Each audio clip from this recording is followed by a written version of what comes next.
अब ये हमारा एक पोर्टल है जिसमें हम पॉलिसी बाजार का जैसे पोर्टल होता है वैसे ही हमारा भी एक पोर्टल है। तो इसमें आप देख सकते हो कि 3 ऑप्शन है, two wheeler, private car, commercial vehicle. तो इसमें आप टू व्हीलर्स का अगर आपको पॉलिसी करनी है तो हम इसमें जा सकते हैं, प्राइवेट कार की करनी है हम इसमें जा सकते हैं, कमर्शियल व्हीकल की करनी है हम इसमें जा सकते हैं। ये पोर्टल का एक्सेस आप लोगों को नहीं मिलेगा क्योंकि ये मल्टीपल इसमें एक्सेस नहीं हो सकते, ये सिर्फ individual one time one user login होता है, तो इसको हम ही मैनेज करते हैं। ये दिखाने का पर्पस आपको सिर्फ ये है कि आप कस्टमर की रिक्वायरमेंट को समझे कि कस्टमर की क्या क्या रिक्वायरमेंट हो सकती है। फॉर एग्जांपल अगर मैं एक प्राइवेट कार का एग्जांपल देता हूँ आपको, मैं एक कार डालता हूँ, एक रैंडम कार, ओके। तो ये कोई कार है, ये हुंडई की कार है, i20 मॉडल है, स्पोर्ट्स वेरिएंट है, पेट्रोल है, दिल्ली रजिस्ट्रेशन है, काफ़ी पुरानी कार है। तो इसका रजिस्ट्रेशन डेट मतलब ये कार कब खरीदी गई थी, मैन्युफैक्चरिंग ईयर क्या है, यूज्ड आरसी ट्रांसफ़र है या नहीं है, type of policy expiring. For example अगर हम देते हैं कॉम्प्रिहेंसिव, कॉम्प्रिहेंसिव का क्या मतलब होता है, comprehensive 1 year on damage plus 1 year third party damage. इसका मतलब ये होता है कि अगर हम अपनी कार में बैठ के कहीं जा रहे हैं और हमारी कार से किसी और कार का एक्सीडेंट हो गया है या फिर किसी टू व्हीलर के साथ हमने एक्सीडेंट कर दिया है, तो हमारे कार की सर्विस प्लस थर्ड पार्टी की सर्विस, जो वो अगला बंदा जिसके साथ हमने एक्सीडेंट किया है उसको भी डैमेज का अगर वो क्लेम हमसे लेना चाहे तो हमारी इंश्योरेंस की पॉलिसी में वो कवर कर सकता है। इसको हम कॉम्प्रिहेंसिव कहते हैं, जिसमें 1 ईयर ऑन डैमेज का मतलब हमारी कार का damage, and plus 3 year party damage plus one third party damage. लेकिन यूजली कोई अनदर पर्सन क्लेम लेता नहीं है, तो हमारे लिए ये होता है बस सेफर साइड के लिए हम इसको ले सकते हैं। या फिर 1 year third party damage, third party damage में बहुत सारी चीज़ें हमें नहीं मिलती है, तो ये बहुत नॉर्मल सी चीज़ें होती हैं, ये नॉर्मल सी पॉलिसी है थर्ड पार्टी डैमेज। ये यूजली वही लेता है जिसने सिर्फ नाम के लिए पॉलिसी ली है, जिसको क्लेम कंपनी से कभी लेना नहीं है, सिर्फ पॉलिसी ली हुई है गवर्नमेंट को दिखाने के लिए ताकि उसको चलान ना हो। ये हमारी एक्सपायरी डेट है, ये भी आपको कस्टमर से सिलेक्ट करना है। फॉर एग्जांपल अगर मेरी पॉलिसी एक्सपायर हो रही है सितंबर में, 2 सितंबर को, इसमें ये है कि प्रीवियस पॉलिसी जो भी करंट पॉलिसी चल रही है आपकी, या जो प्रीवियस पॉलिसी है मतलब जो भी एक्सपायर नहीं हुई है, उसमें आपने क्लेम लिया या नहीं लिया। अब इसमें ये क्लेम लेना या ना लेने से क्या होता है, नो क्लेम बोनस जो होता है वो एडिशनल डिस्काउंट होता है। मैं दिखाता हूँ, इसमें भी मैं दिखाऊंगा। जैसे इस प्रीवियस पॉलिसी क्लेम, अगर मैंने क्लेम नहीं लिया means I will select no. अगर मैं नो करता हूँ तो यहाँ पे ये बाय डिफ़ॉल्ट होता है, इसमें हम चेंज नहीं करते हैं कुछ भी। अगर मैंने इसमें कोई क्लेम नहीं लिया तो यहाँ से मेरा पोर्टल कैलकुलेट करेगा। सपोज़ अगर मैं सबसे पहले ही देखता हूँ SBI का, तो इसमें अगर आप देखोगे ना तो मुझे यहाँ पे नो क्लेम बोनस डिस्काउंट मिल रहा है। यहाँ पे NCP डिस्काउंट, ये हमें किस लिए मिलता है, क्योंकि मैंने प्रीवियस पॉलिसी पे कुछ भी क्लेम नहीं लिया है। फॉर एग्जांपल अगर मैं अपनी जो ओरिजिनल इनपुट था उसमें मैं लिख देता हूँ कि हाँ मैंने क्लेम लिया है, तो आप देखोगे कि ये जो अमाउंट था ये चेंज हो गया और अब मुझे इसमें नो क्लेम बोनस का डिस्काउंट नहीं मिल रहा है। तो ये तो एक पार्ट हो गया कि जिसमें आप चेक करते हो कि नो क्लेम बोनस आपको मिल रहा है या नहीं मिल रहा। वो डिसाइड कैसे करते हैं कि करंट पॉलिसी में बंदे ने कोई क्लेम लिया है या नहीं लिया। अगर लिया है क्लेम तो उसको नो क्लेम बोनस नहीं मिलेगा और आपका प्रीमियम थोड़ा सा बढ़ जाएगा। लेकिन अगर आपने डिस्काउंट नहीं लिया है तो आपको नो क्लेम बोनस मिलेगा और आपका प्रीमियम कम हो जाएगा। मल्टीपल ऑप्शंस हैं हमारे पास, जैसे Universal Sompo, General Insurance, HDFC Ergo, ये Royal Sundaram, Bajaj Allianz, SBI General, IFFCO Tokio, National Insurance, Future Generali, Chola, और भी काफ़ी ऑप्शंस, अगर कस्टमर की रिक्वायरमेंट है कि मुझे नहीं ये वाला नहीं तो मुझे कुछ स्पेसिफिक चाहिए जो कि आपको ऑनलाइन पोर्टल पे नहीं दिख रहा है, तो हम ऑफलाइन भी दे सकते हैं, ऑफलाइन भी फीचर है हमारे पास। मैं दोबारा बता दूं, ये पोर्टल का एक्सेस आपको नहीं होगा, आप सिर्फ कस्टमर से रिक्वायरमेंट ले लेंगे कि उसकी क्या क्या रिक्वायरमेंट है, और आप हमें बता दो और कस्टमर से प्रेफरेंस पूछ लो कि उसको कौन सी कंपनी की इंश्योरेंस चाहिए, तो वो हम उसको मैच करा के दे देंगे। लेकिन मार्केट में 50 कंपनीज हैं, हम सबके साथ तो हमारा टाइप नहीं है, लेकिन मैक्सिमम के साथ है। अगर कस्टमर की कोई प्रेफरेंस नहीं है तो यूजली कस्टमर बोलता है कि मुझे सस्ती वाली चाहिए, मतलब जिसका प्रीमियम कम हो, तो हम उसको वो ऑप्शन भी दे सकते हैं। अदरवाइज़ कभी कस्टमर बोलता है कि मुझे प्रीमियम से कोई फ़र्क नहीं पड़ता, ज़्यादा हो या कम हो, लेकिन मुझे अच्छी कंपनी की चाहिए, तो हम उसको फिर अच्छी कंपनी की दे सकते हैं। फॉर एग्जांपल, जैसे ये जो यूनिवर्सल संपू जनरल इंश्योरेंस है, इसका प्रीमियम काफ़ी कम है। HDFC अर्गो एक बड़ा ब्रांड है, तो इसका प्रीमियम ज़्यादा है। रॉयल सुंदरम, इसका प्रीमियम और भी ज़्यादा है। अगर आप देखोगे कि रॉयल सुंदरम HDFC अर्गो से बेटर नहीं है, HDFC Ergo is better than royal Sundaram, लेकिन फिर भी इसका प्रीमियम 5,296 रुपये है और रॉयल सुंदरम का 5,936 रुपये है। तो फिर आपके अंदर क्वेश्चन आएगा कि ऐसा क्यों, जब HDFC अर्गो बहुत अच्छी कंपनी है तो इसका प्रीमियम ज़्यादा होना चाहिए।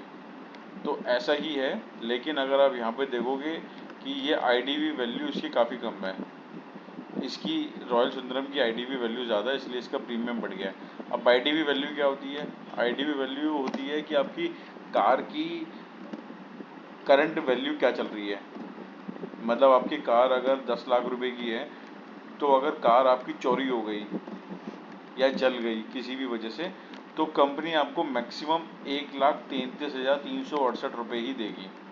लेकिन अगर आपके पास रॉयल सुंदरम की इंश्योरेंस है और आपकी कार के साथ कोई मिसहैपनिंग हो गई, खराब मतलब जल गई या फिर चोरी हो गई, तो रॉयल सुंदरम आपको 2,04,000 रुपये देगा। तो इस केस में क्या है कि आपको तकरीबन 65 या 70,000 आपको ज़्यादा मिलेगी रॉयल सुंदरम की, अगर आपने इंश्योरेंस ली है। तो ये IDV वैल्यू बहुत कुछ डिसाइड करती है, जैसे कि premium plus benefits. General SBI general में आपकी IDV वैल्यू और ज़्यादा कम है, लेकिन फिर भी ये महंगा है। तो बहुत सारे टर्म्स एंड कंडीशन है, जिसके बेसिस पे आपकी सारी ये चीज़ें डिसाइड कर दी हैं। ये तो हो गया प्रीमियम। अब फॉर एग्जांपल, अगर किसी की गाड़ी नहीं है, 1 साल हुआ है या फिर 2 साल हुआ है, तो वो बहुत ज़्यादा एड ऑन्स भी मांगता है। एड ऑन्स का मतलब क्या है कि ज़ीरो डेप्थ, उसको ज़ीरो डेप्रिसिएशन चाहिए। ज़ीरो डेप्रिसिएशन का मतलब ये है कि उसको जो भी क्लेम लेने के लिए जब बंदा जाता है, तो वो कोई भी पैसे नहीं देगा। कभी कभी क्लेम में, कार इंश्योरेंस के क्लेम में ऐसा होता है कि आपको पूरा पेमेंट करना है, फिर कंपनी बाद में आपके अकाउंट में पैसे डाल देती है। नहीं, हमें इसमें वो नहीं करना, हमें इसमें ज़ीरो डेप्रिसिएशन करना है। It means cashless. तो एक ये फीचर आपने, सपोज करो कि इसी कार में अगर आपने ज़ीरो डेप्रिसिएशन ऐड कर दिया, तो हम देखते हैं कि यहाँ पे मैं इसको अपडेट करूँगा तो सेम चीज़ों की प्राइस बढ़ जाएगी।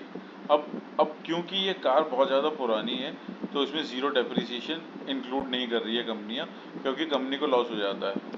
कंपनी को लॉस इसलिए होगा क्योंकि जितनी ज़्यादा कार पुरानी होगी उतनी ज़्यादा कार के चांसेस है ख़राब होने के। तो अगर ज़ीरो डेप्रिसिएशन मिलेगा तो कंपनी 5,000 रुपये लेके 50,000 रुपये का काम बंदा करवा लेगा, तो कंपनी को लॉस है। मतलब किसी भी कंपनी को, इसलिए कोई भी कंपनी ज़ीरो डेप्रिसिएशन नहीं दे रही है। रोड साइड असिस्टेंस का मतलब ये होता है कि भाई आपकी गाड़ी कहीं ख़राब हो गई, तो एज़ पर इंश्योरेंस पॉलिसी आपको insurance company road side assistance देगी। कि मतलब कहीं भी आपकी रोड पे गाड़ी ख़राब हो गई, तो इंश्योरेंस कंपनी को आप कॉल करो, वो आपको कार टो करवा देगी या फिर वहीं पे आके ठीक करवा देगी। सिमिलरली की रिप्लेसमेंट, अगर आपकी की ख़राब हो गई है तो कंपनी फ्री में रिप्लेस करेगी या नहीं करेगी।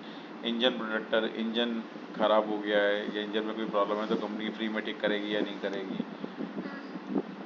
ऐसे ही टायर सिक्योरिटी का है। लॉस ऑफ पर्सनल बिलोंगिंग्स, अगर कार के अंदर कुछ पर्सनल चीज़ें हैं, वो आपकी चोरी हो गई तो इंश्योरेंस में कवर है या नहीं है। Emergency medical expenses, windshield etcetera etcetera, इसमें आप सभी को अपडेट करोगे। देखो कि ये कार पुरानी है तो इसमें काफ़ी सारी चीज़ें कंपनी कवर नहीं कर रही है, लेकिन HDFC अर्गो आपकी ये दो चीज़ें कवर कर रहा है, की replacement and road side assistance. तो अगर मैं आपको दिखाऊं यहाँ पे, ये सारे मैंने अनसेलेक्ट कर दिए। अब HDFC का जो प्रीमियम है वो आ रहा है 5,750 रुपये। अगर मैं ये वाले दो भी हटा देता हूँ तब देखता हूँ क्या प्रीमियम आ रहा है।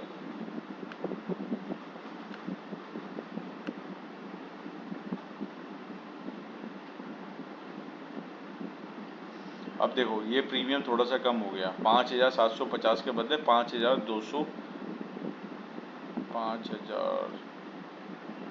5,296, मतलब कि 500 रुपये का प्रीमियम कम हो गया। दोबारा दिखा देता हूँ, zero depreciation, sorry road side assistance and की रिप्लेसमेंट अगर मैं डाल देता हूँ तो HDFC अर्गो का प्रीमियम 5,745 रुपये हो गया। प्रीमियम ब्रेकअप में भी आपको दिख जाएगा कि इसमें हमने दो एड-ऑन्स लिए हैं, तो इस वजह से इसका प्रीमियम 450 रुपीज़ बढ़ गया है। 450 रुपीज़ यहाँ पे बढ़ गया है, प्लस 18% GST बढ़ गई है। तो आप इसमें मतलब ये एक नॉर्मल प्रोसेस है।